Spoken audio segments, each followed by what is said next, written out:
₱11 na minimum fare sa jeep iaapilan ng Autopro Pangasinan dahil sa patuloy na oil price hike. Alamin sa ulat ni Russell Simorio.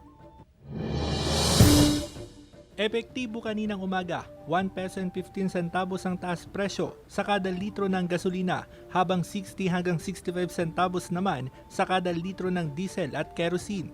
Mahirap yung pasada, tapos ganito pa yung sitwasyon, tumataas pa yung gasolina, kaya misa wala kaming kinikita. Aapila ang Autopro Pangasinan sa LTFRB na taasan ang minimum fare sa jeep. Itong week na ito, kasi minomonitor namin bakit ang taas-taas na lalo pag diesel. Talagang hihingi kami ng adjustment.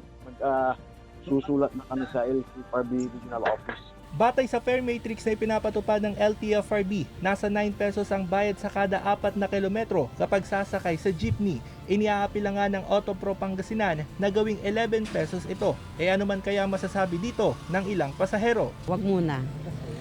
Kasi wala pang masyadong trabaho yung mga tao. Ayon sa LTFRB, isusumite sa Central Office ang mga matatanggap na petisyon ukol sa fare hike.